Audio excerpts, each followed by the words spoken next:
Bueno, buenos días a todos. Vamos a continuar con la clase de propiedades coligativas de la primera unidad de la Química General 2.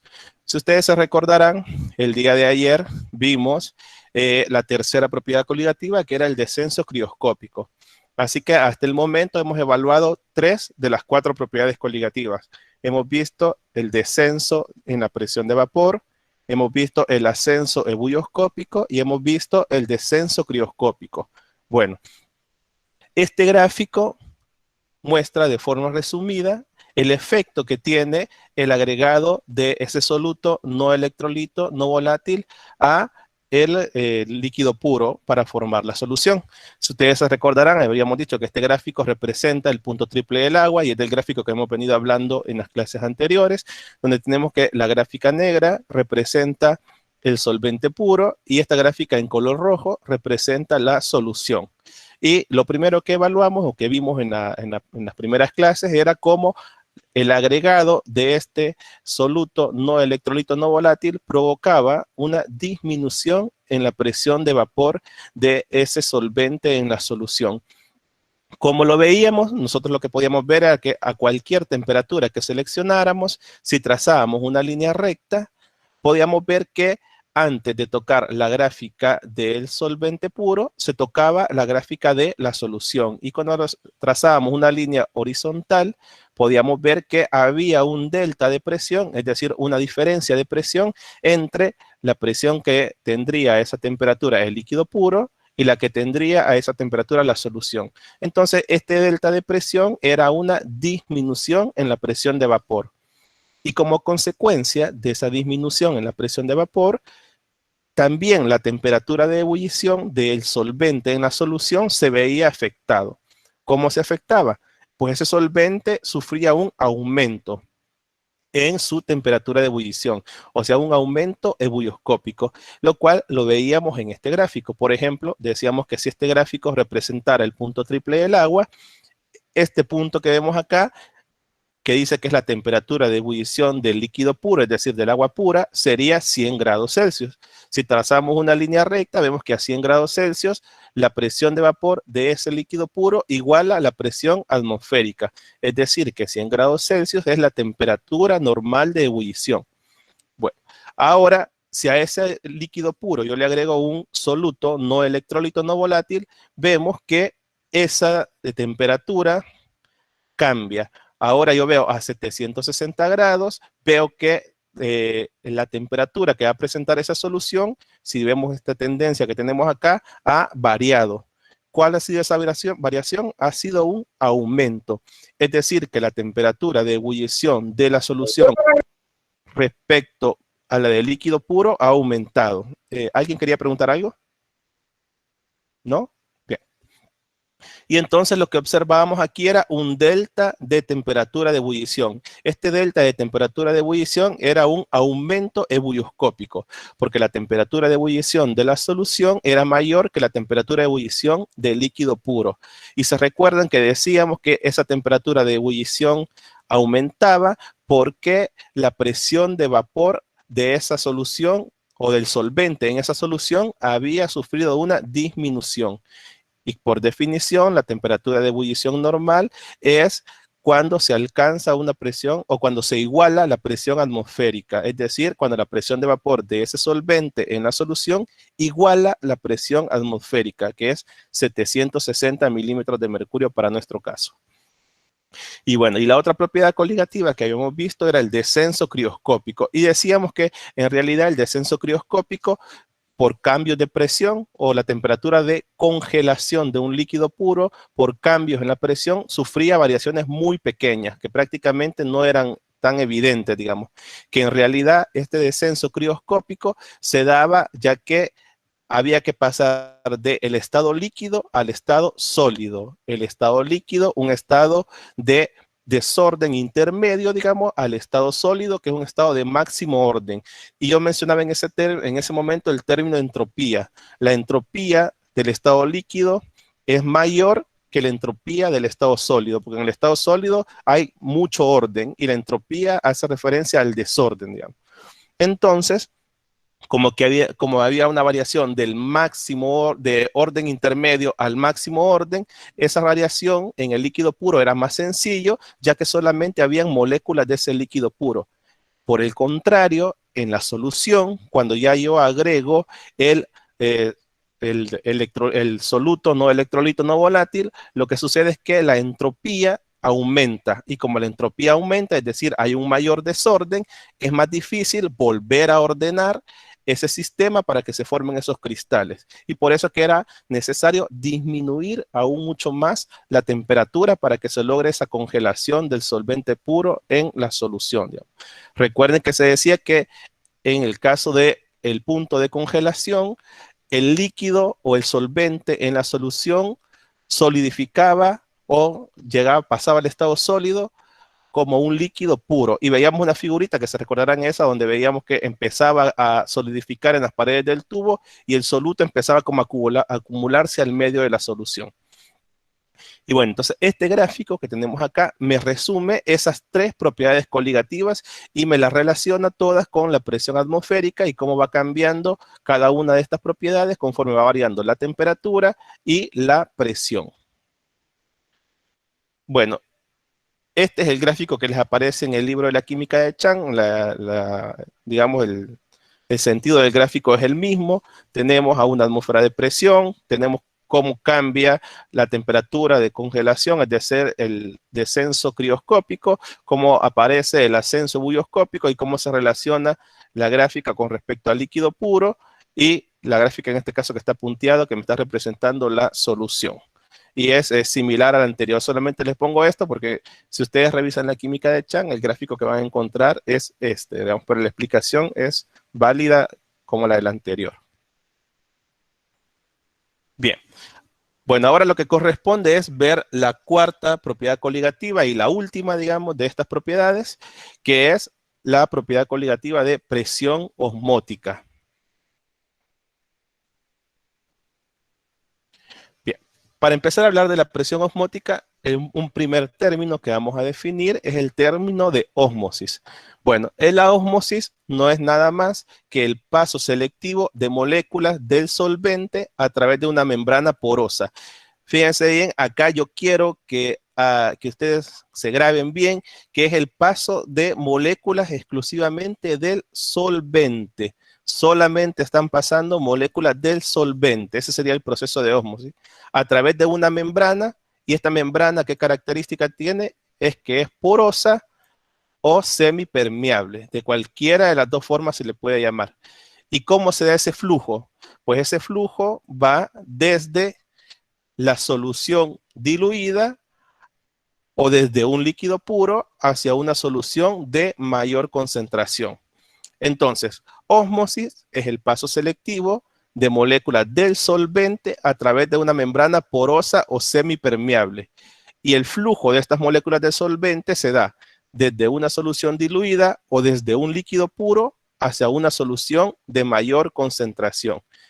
Esta membrana porosa o semipermeable tiene la característica de que únicamente permite el paso de moléculas del solvente.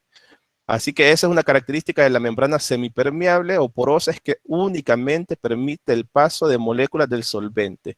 Y siempre el solvente va a fluir, digámoslo así, de la solución más diluida o de líquido puro hacia la solución más concentrada. ¿Dudas con la definición de ósmosis? Bueno,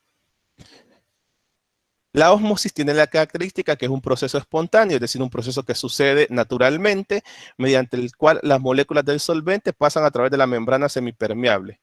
Y lo mismo, digamos, de una solución de baja concentración, ¿de quién? Del soluto, no electrolito, no volátil, a una solución de alta concentración del mismo, digamos. Entonces, este es como reafirmando el concepto que habíamos visto, proceso, lo que vamos a agregar acá es que la ósmosis es un proceso espontáneo, es decir, que ocurre de manera natural, mediante el cual las moléculas del solvente van a fluir o se van a mover desde la solución más diluida hacia la solución más concentrada. ¿Respecto a quién? A el soluto no electrolito, no volátil.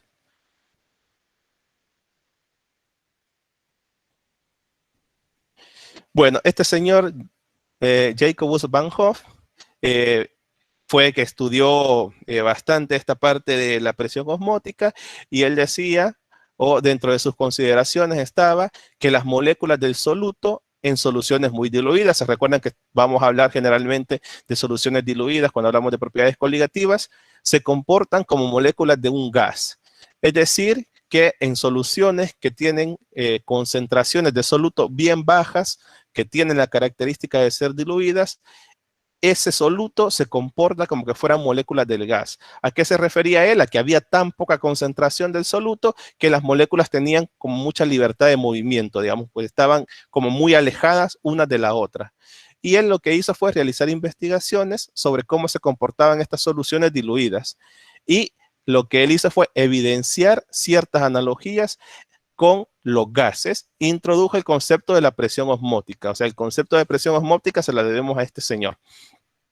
Ustedes se recordarán de la unidad número 5 de la química general 1, la ecuación de estado de que presión por volumen es igual al número de moles por la constante R por la temperatura, que esta es la ley universal de los gases ideales, y él lo que hizo fue una analogía, y como aquí hablamos de presión osmótica, para poder diferenciar la ecuación de la ley universal de los gases de la ecuación de la presión osmótica, lo que hizo fue utilizar un símbolo diferente para representar la presión.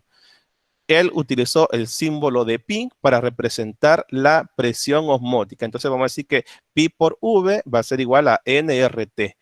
¿Por qué él utilizó esta ecuación? Porque él consideraba que en las soluciones diluidas los solutos se comportaban como moléculas de gas. Y como esta ecuación era válida para gases, él hizo la analogía y la adaptó ahora para la presión osmótica. Este señor fue galardonado en 1901 con un premio Nobel debido a este descubrimiento, digamos, a sus teorías sobre la presión osmótica en las soluciones químicas y todas las aplicaciones que vinieron posteriormente a eso. Así que vamos a aprender que para calcular la presión osmótica vamos a hacer uso de esta ecuación que es análoga a la ecuación de la ley universal de los gases ideales, donde únicamente cambia el símbolo de la presión para poderlo diferenciar. ¿Y por qué utilizamos esta analogía? Porque según las investigaciones de este señor, luego los solutos en las soluciones diluidas se comportan como que fueran moléculas de gases o se comportan como gases y por lo tanto pudo hacer como, digamos, poder utilizar la misma ecuación de la ley universal de los gases ideales. Bien, ¿qué es la presión osmótica? Porque vimos que el trabajo de él era o se desarrollaba sobre la presión osmótica. Bueno, la presión osmótica es una presión mecánica que se requiere para detener el proceso de ósmosis. Entonces, la presión osmótica es la presión que yo tengo que aplicar para que la ósmosis se detenga o no suceda, digamos. Esa sería la definición de la presión osmótica, la presión necesaria para detener el proceso de ósmosis. Entonces aquí tenemos esta figura donde tenemos esta lámina que está acá, esta sería un compartimiento o digamos que una parte tiene dos compartimientos donde tenemos una solución diluida y en el otro compartimiento una solución que está más concentrada. Esto que tenemos representado acá vendría a ser la membrana semipermeable, que recordarán que únicamente permite el paso de moléculas de solvente, pero no de soluto. Y decíamos anteriormente que la ósmosis iba siempre de la solución más diluida a la solución más concentrada. Pero siempre, como estos son procesos dinámicos, es decir, que ocurren en ambas direcciones, siempre hay una pequeña cantidad de moléculas del solvente que también regresan a la solución más diluida. Pero en su mayoría, el flujo neto de moléculas de solvente es de la solución diluida hacia la solución concentrada. Por eso que vean aquí está evidenciado esto con tres flechas que van desde la solución diluida hacia la concentrada y únicamente una que regresa, digamos. Entonces, este proceso sucede hasta que llega un momento en que ambas concentraciones o ambas concentraciones se igualan. En ese momento en el que ambas concentraciones en las dos soluciones se han igualado, es decir, que el flujo neto de solvente es cero, o sea, la misma cantidad de solvente que va de una solución hacia la otra es la misma cantidad de solvente que regresa. Pues lo podemos ver evidenciado acá, vean ustedes. En este gráfico, si lo vemos así con figuritas, digamos, dos moléculas del solvente pasan desde el lado izquierdo hacia el lado derecho. Y dos moléculas del solvente desde el lado derecho están regresando hacia el lado izquierdo. Entonces, en ese momento, el flujo de moléculas de solvente, el flujo neto de moléculas de solvente es cero, porque la misma cantidad de moléculas de solvente que van en una dirección regresan posteriormente en la dirección contraria. En ese momento, cuando ese flujo de moléculas del solvente, ese flujo neto de moléculas del solvente es cero, es que se mide la presión osmótica, que sería la altura, en este caso de agua, que se ha acumulado en este tubo que tenemos acá. Y esa altura sería la presión osmótica, o me estaría representando la presión osmótica. ¿Preguntas con esta parte? No, me voy a ir al chat por las dudas. Yo tengo una pregunta. Dígame. ¿Cuál dijiste que era la función de la membrana? La membrana semipermeable, su función es permitir únicamente el paso de moléculas del solvente y no del soluto. Solamente permite que pasen moléculas de solvente. Esa es su función. Ah, gracias. ¿Alguien más? Yo. ¿Sí? No me ignores. Sí, dime. Te iba a preguntar que justo en el punto cuando es cero, ahí es donde se mide la presión osmótica. Ajá, cuando el flujo de moléculas del solvente, el flujo neto es cero. Ahí se mide la presión osmótica. Vos, en realidad, experimentalmente, lo que vas a ver es que la columna esa que se había formado de agua del lado derecho, o sea, esta columna de acá, ya no aumenta, o sea, se mantiene constante, ya no varía ni en altura, ya no aumenta ni disminuye. Entonces, cuando esta columna se mantiene constante en altura, ese momento es que el flujo de moléculas de solvente es cero, el flujo neto, digamos, porque ya llegó a ese equilibrio. Gracias. Y aquí me pregunta Juan José, ¿y la membrana qué es o cómo se forma? Bueno, la membrana semipermeable es una membrana, digamos, que generalmente las venden comercialmente y tienen un tamaño de poro determinado, y ese tamaño de poro que tienen permite, sería como este espacio que está acá, eso sería el tamaño del poro. Ese tamaño de poro permite únicamente que pasen moléculas de cierto tamaño, digámoslo así. En este caso, ese tamaño es ajustable, digamos, al tamaño de las moléculas del solvente. Y vean ustedes que como las moléculas del soluto son más grandes, no logran pasar por esos poros. Entonces, esta membrana semipermeable o porosa tiene un poro de un tamaño tal que únicamente permite el paso de moléculas de solvente. Y generalmente, por ejemplo, en nuestro organismo nosotros tenemos membranas, digamos, y hay procesos fisiológicos que se llevan a cabo en membranas en nuestro cuerpo, digamos, en los animales en general. Tenemos ese tipo de funciones en nuestro organismo, digamos. ¿Alguna otra pregunta por acá? ¿No? Bien, vamos a seguir entonces.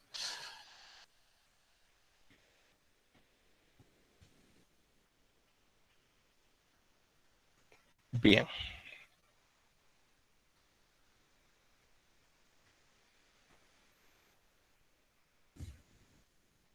Bueno, esta otra también figura representa el proceso de la osmosis. Si vean acá tenemos un tubo en U, digamos, que tiene separado acá, esta separación que vemos sería la membrana semipermeable, que vean que aquí le ponen membrana selectivamente permeable, es decir, que solamente deja el paso, solamente permite el paso de moléculas del solvente y no del soluto. Y tenemos en este caso, vean que aquí tenemos un líquido puro y del otro lado tenemos una solución. Entonces, como el flujo de moléculas de solvente siempre es de la solución de menor concentración o de líquido puro hacia la solución de mayor concentración, si ven acá la figurita, vean ustedes, el flujo neto de solvente inicialmente, digamos, antes de que se establezca la presión osmótica, es mayoritariamente de líquido puro hacia la solución. Y, por supuesto, lo que decía, como un proceso dinámico, siempre hay una pequeña cantidad de moléculas del solvente que están regresando, pero mayoritariamente el flujo es desde, en este caso, desde el líquido puro o desde el agua pura hacia la solución de sacarosa en este momento. Y acá les hace una explicación, dice que cuando la osmosis comienza, las moléculas de agua se difunden más rápidamente desde el agua hacia la solución de sacarosa. que desde la solución hacia el agua, lo que veíamos acá. Vean, más moléculas de agua están pasando a la solución de sacarosa y muy pocas están regresando de la solución de sacarosa a el agua pura. Dice que como resultado, o sea, conforme va avanzando este proceso, la solución de sacarosa gana agua, es decir, gana moléculas del solvente y por lo tanto se va diluyendo más y más. Y entre más diluida esté, el volumen va aumentando porque cada vez hay más moléculas de solvente que van hacia el lado de la solución de sacarosa. Conforme pasa el tiempo, llega un momento que en este flujo de moléculas de solvente es igual en ambas direcciones, es decir, que el flujo neto de moléculas de solvente es cero. Vean acá la figurita otra vez. 2 moléculas de solvente van desde el agua pura hasta la solución y 2 moléculas de solvente regresan de la solución al agua pura. O sea, en este momento el flujo neto de moléculas de solvente es cero. En ese momento yo mido la altura que diferencia este tubo de U, que sería de lo que me quedó la altura de la solución de agua, bueno, perdón, de la solución de agua, no sería del agua pura, respecto a la altura que ganó la solución de sacarosa. Y esta diferencia de altura sería la presión osmótica. Y acá les hace siempre una explicación. Dice, el incremento en el nivel de la solución de sacarosa se refiere a este incremento, ejerce una presión que se opone a la difusión. O sea, este aumento en el volumen está ejerciendo una presión y esa presión llega un momento que evita que este flujo de solvente cambie, digamos, se mantiene constante, es decir, que el flujo neto de solvente es cero. Y dice que en cierto momento la presión se hace tan grande que la difusión de agua en ambas direcciones es la misma. Ese momento en que la difusión de agua en ambas direcciones es la misma, ese momento, en ese preciso instante, se mide la presión osmótica. ¿Y qué sería la presión osmótica? La presión que yo tendría que aplicar para que el proceso de ósmosis se detenga, digamos. Esta presión, cuando se aplica esta presión, el proceso de ósmosis se detiene, porque el flujo de solvente es igual en ambas direcciones. Y bueno, una aplicación de la presión osmótica y de la ósmosis es la ósmosis inversa, que de eso no vamos a hablar mucho en esta unidad, pero que sí les voy a dedicar una lámina a hablar de la ósmosis inversa porque tiene muchas aplicaciones. Entonces, imagínense, a esta misma solución, yo le aplico esta misma presión que me di aquí, yo se la aplico en el tubo en U, y lo que hago es obligar ahora que las moléculas de solvente pasen de la solución más concentrada a la más diluida. Vean que el proceso de ósmosis, ¿cómo es? De la solución más diluida o del líquido puro hacia la solución más concentrada. Eso es la ósmosis. Pero si yo ahora aplico y mido la presión osmótica, si ahora yo aplico esa presión en el tubo en U, en el lado de la solución, y ahora obligo a que el flujo de moléculas del solvente sea al contrario. Ahora sería de la solución hacia el líquido puro en este caso. Ese proceso se llama ósmosis inversa. Y yo creo que tiene un poco de lógica. Si en un sentido se llama ósmosis, en el sentido contrario es ósmosis inversa. Y dice acá, da como una pequeña definición. Vean, bueno, vamos a ver la figura primero. Vean en este caso, únicamente una molécula de solvente está pasando del líquido puro a la solución, pero de la solución al líquido puro están pasando 3. Bien. Y dice acá que la ósmosis inversa dice que al añadir una presión adicional del lado donde está la solución, o sea, de este lado, ocasiona que el agua se difunda en dirección opuesta. O sea, ahora el flujo de agua es en dirección opuesta a lo que normalmente es la ósmosis. Y este proceso se conoce como ósmosis inversa y puede usarse para purificar agua, como se explica en la sección, bueno, más adelante de donde saqué esta figura, que es de uno de los libros que les dejamos ahí en la bibliografía, explican un poco más de este proceso. Entonces, bueno, nos aprendemos el proceso de ósmosis, cómo se da de la solución más diluida o de líquido puro hacia la solución más concentrada, que la membrana semipermeable solo permite el paso de moléculas de solvente y no del soluto, y que la presión osmótica es la diferencia de altura que tendríamos en este caso en el tubo en U del líquido puro respecto a la solución. ¿Cuándo se mide la presión osmótica? Cuando el flujo de moléculas del solvente en ambas direcciones es igual. Es decir, cuando el flujo neto de moléculas de solvente es cero. Quiero ver qué otra cosa les puedo aclarar acá. Bueno, creo que por ahora estaríamos con eso. ¿Alguna pregunta? ¿No? Bueno, vamos a seguir. Bien. Como ya habíamos visto anteriormente, la presión osmótica se representaba por la letra pi y la fórmula que vamos a utilizar es, para calcular este valor de presión osmótica, es que pi por v, que sería el volumen, es igual a n RT, donde n es el número de moles, R es la constante de los gases ideales y T es la temperatura en Kelvin. Yo puedo reordenar esta ecuación y pasar el volumen que está multiplicando a la presión, pasarlo a dividir.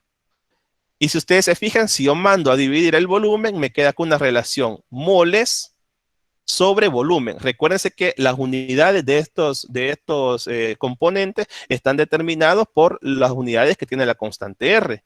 Se recuerda que la constante R es 0.082 litros, atmósferas, mol, Kelvin. O sea que el volumen tiene que estar dado en litros. Este volumen que está acá tiene que estar dado en litros. ¿Y qué me representa número de moles sobre volumen? Pues me representa la molaridad. Ustedes se recuerdan que la definición de molaridad es número de moles entre volumen en litros. Entonces yo puedo sustituir esto que está acá, en lugar de poner N sobre V, poner molaridad. Y así yo llegaría a la ecuación de que pi es igual a la molaridad por la constante R de los gases por la temperatura en Kelvin, que es lo que nos explica acá. Nos dice que M es la molaridad de la solución, R es la constante universal de los gases ideales y que nos da el valor, y T es la temperatura en Kelvin. Ustedes se recuerdan que para pasar de grados Celsius a Kelvin hay que sumarle, a los grados Celsius hay que sumarle 273.15. Entonces, esta ecuación es la que vamos a utilizar para calcular ese valor de presión osmótica. Bien. Se recuerdan también que decíamos que en nuestro caso vamos a trabajar siempre con soluciones que están muy diluidas, es decir, con concentración pequeña o muy diluida. Se considera que la densidad de esas soluciones es aproximadamente 1. Yo puedo utilizar indistintamente, en lugar de molaridad, utilizar molaridad. Entonces vamos a tener dos expresiones para poder encontrar la presión osmótica. Una donde pi es igual a la molaridad por la constante R por la temperatura en Kelvin, y otra donde pi es igual a la molalidad por la constante R por la temperatura en Kelvin. ¿Por qué puedo hacer considerar esto? Porque se considera que como las soluciones están muy diluidas, la densidad es aproximadamente 1 gramo por mililitro.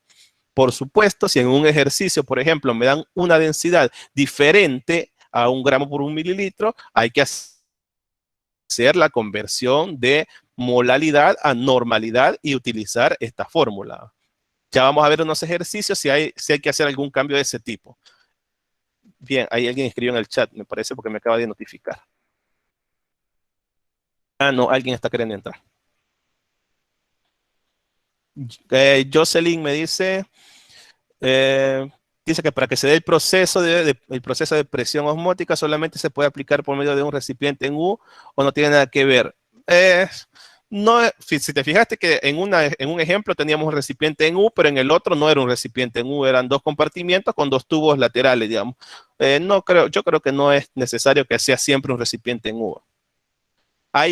Ya más adelante les voy a presentar una figura de cómo se mide la presión osmótica en el laboratorio y ahí les va a quedar la idea. Bien, vamos a continuar. Bueno, entonces de acá voy a aprender las dos ecuaciones, ¿verdad? Para poder utilizar o para poder calcular la presión osmótica. Bien.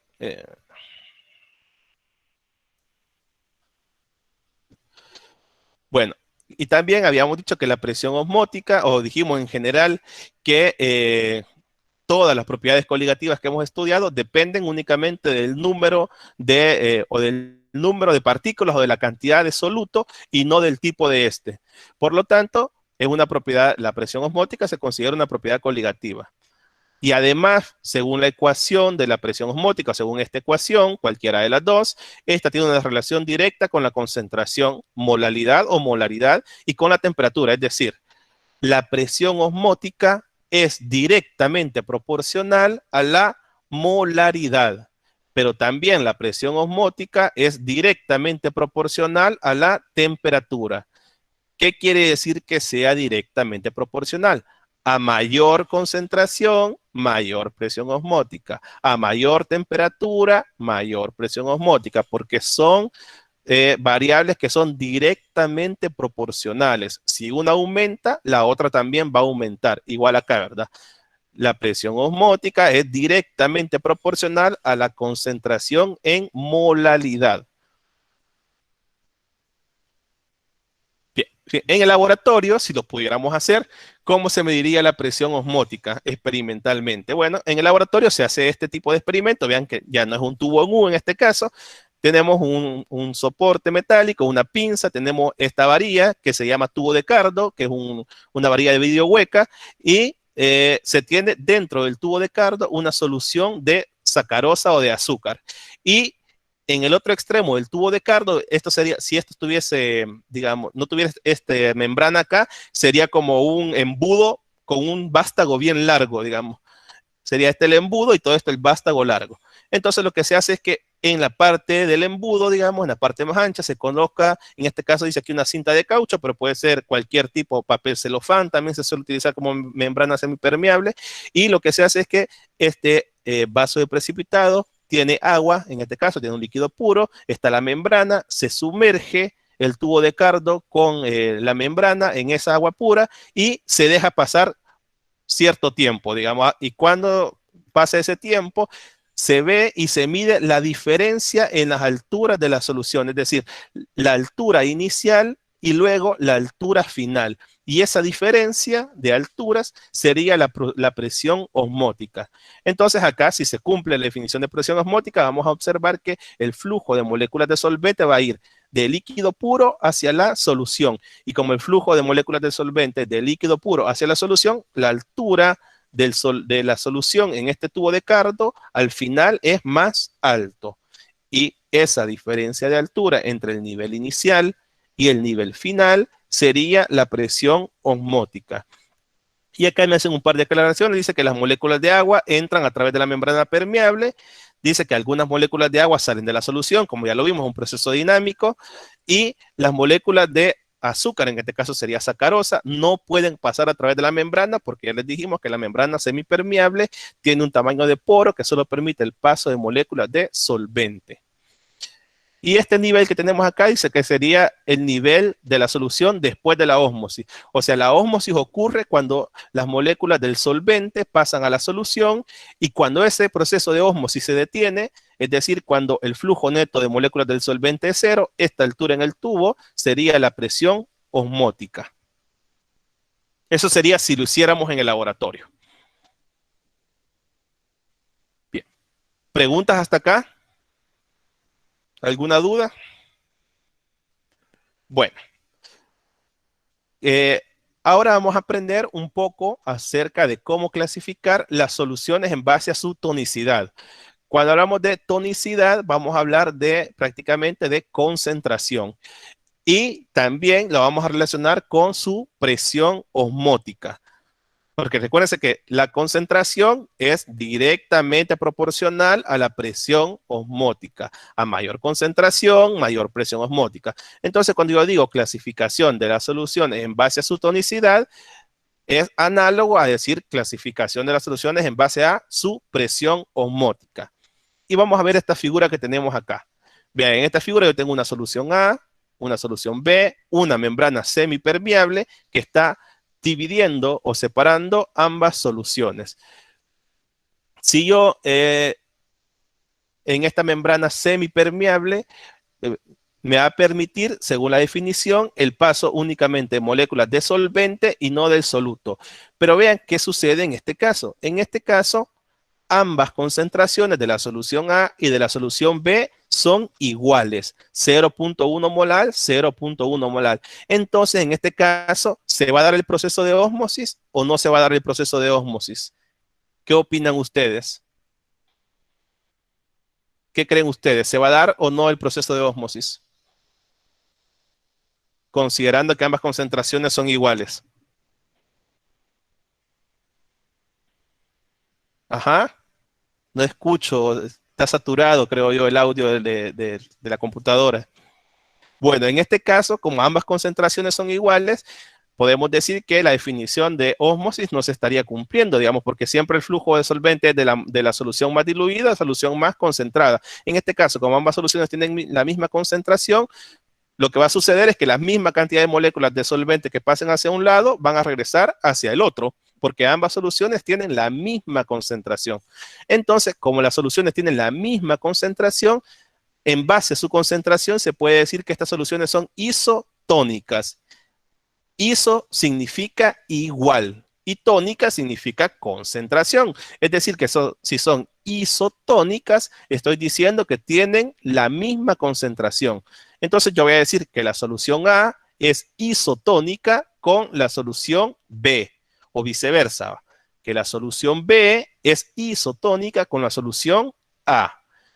Si las soluciones son isotónicas, es decir, tienen la misma concentración, también son isoosmóticas.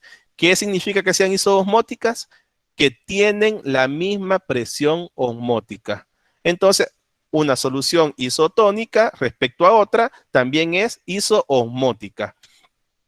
Y dice que son aquellas que manifiestan la misma presión osmótica que la solución de referencia. Por eso es que siempre hay que decir quién con respecto a quién. Por ejemplo, yo voy a decir, si mi solución de referencia fuera la B, yo digo, la solución A es isotónica respecto a la solución B. O también puedo decir, la solución A es isoosmótica respecto a la solución B. Y así sucesivamente. Ahora, si mi referencia fuera la solución A, yo digo, la solución B es isotónica respecto a la solución A. O la solución B es isoosmótica respecto a la solución A. ¿Por qué son isotónicas e isoosmóticas? Porque tienen ambas la misma concentración. Por eso son isotónicas y como tienen la misma concentración, también son isoosmóticas. Porque la relación entre la concentración y la presión osmótica es directamente proporcional. Bien.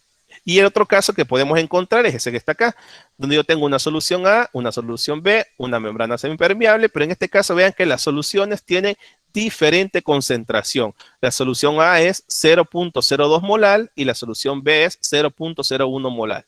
Bueno, en este caso cambian las definiciones.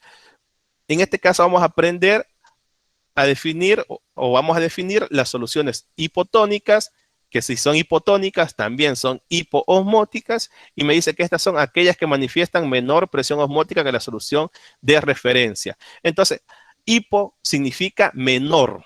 Entonces, si son hipotónicas, es decir, que tienen una menor concentración. Entonces, acá, si yo veo, voy a decir que mi referencia en este caso va a ser la solución A, y voy a decir que la solución B es hipotónica respecto a la solución A. ¿Por qué es hipotónica? Porque tiene menor concentración. Otra vez, la solución B es hipotónica respecto a la solución A. ¿Por qué? Porque tiene menor concentración molar.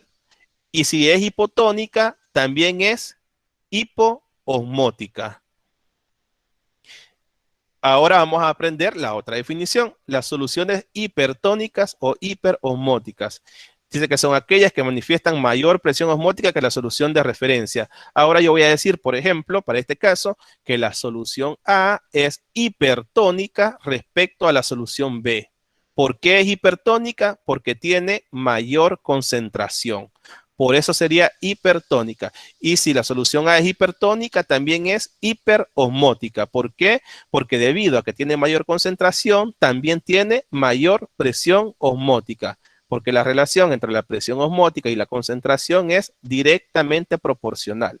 Entonces acá hay dos situaciones. La solución B es hipotónica respecto a la solución A. Y la solución A es hipertónica respecto a la solución B.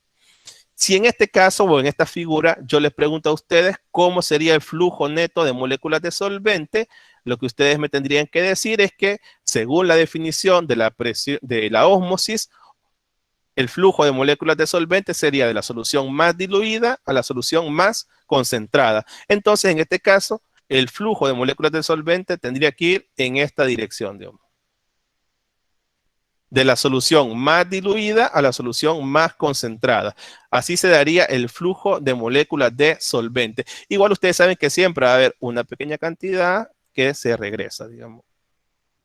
Pero mayoritariamente va de la solución más diluida a la solución más concentrada. El flujo de moléculas de solvente. Pregunta, fíjense que estas definiciones sí es importante que las tengan bien claras porque las vamos a seguir utilizando bastante de acá en adelante. ¿Preguntas?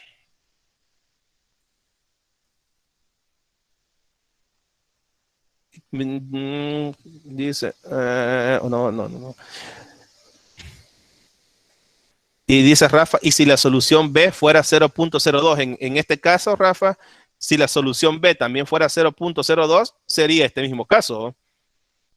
Que las dos concentraciones son iguales, y si las concentraciones fueran iguales, serían isotónicas o isoosmóticas, ¿no? Siempre hay que comparar los valores de concentración. ¿Alguna otra duda? Bueno, vamos a un par de láminas más y nos vamos a quedar por ahí.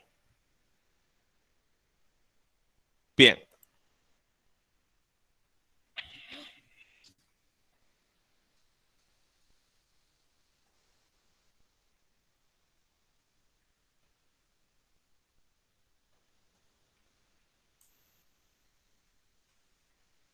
Bien, ¿cuál es la importancia de la ósmosis en los sistemas vivos? ¿Cómo se relaciona? Pues la ósmosis es una de las principales vías por las cuales las moléculas, por las cuales entran moléculas de agua y salen de las células vivas. Ustedes saben que nosotros somos un conjunto de células vivas y nosotros tenemos procesos en los cuales las moléculas de agua pueden pasar al interior de estas células. Y entonces las membranas y las paredes celulares que tienen los organismos vivos permiten que el solvente pase a través de ellas. Y algunas también permiten el paso selectivo de iones o otras partículas de soluto. Cuando ustedes lleguen en fisiología van a ver diferentes tipos de membranas y van a aprender membranas como la sodio-potasio, por ejemplo, que solo permite el paso de moléculas de iones, sodio, iones, potasio. Y así en nuestro organismo hay diferentes tipos de membranas que permiten únicamente el paso selectivo, ya sea de moléculas de solvente o de iones o de algún tipo de molécula en especial, digamos. Entonces, nuestro organismo está formado por una gran cantidad de células que tienen membranas semipermeables que tienen una función específica. Es decir, que permiten el paso de un tipo de molécula y de otras no. Ya más adelante vamos a hablar, por ejemplo, de la diálisis, por ejemplo, y vamos a ver la función que tiene el riñón en ese caso, digamos, pero va a ser algo así muy rapidito. Entonces, la relación o la importancia de la ósmosis en los seres vivos es que todo nuestro cuerpo está formado por células vivas. Esas células vivas tienen membranas y paredes celulares que permiten el paso selectivo de cierto tipo de moléculas. Algunas permiten el paso selectivo únicamente de moléculas de agua y otras, por ejemplo, permiten el paso selectivo de ciertos tipos de iones. Por ejemplo, les mencionaba la bomba de sodio-potasio que permite únicamente el paso de iones sodio o de iones potasio, ya sea hacia adentro, porque fíjense que acá el paso puede ser hacia adentro, este sería el interior de la célula y este sería el exterior, o sea, este sería el líquido intracelular y este sería el líquido extracelular. Entonces el paso puede ser desde el líquido extracelular hacia el intracelular o al revés, desde el intracelular hacia el extracelular. Eso va a depender de la característica de cada una de esas células y de las membranas que los envuelvan, digamos. Y ahora, bueno, yo creo que nos vamos a quedar aquí para la clase del día de mañana. Vamos a empezar a definir estos términos que son importantes, que vamos a hablar de la crenación y del proceso de hemólisis. Lo vamos a dejar para el día de mañana para que tengamos como más fresca la mente, digamos. Entonces, por ahora nos quedaríamos acá. Yo creo que estamos justo con las horas, las 9:50. Así que esto sería todo por la clase de hoy. Yo creo que el día de mañana, pero déjenme ver. Bueno, vamos a empezar a hacer algunos ejercicios, así que el día de mañana sí voy a necesitar que tengan ahí su cuaderno y su calculadora para que hagan algunas anotaciones. Pero por el día de hoy eso sería todo, ¿verdad? Así que gracias y ahora tengo la grabación.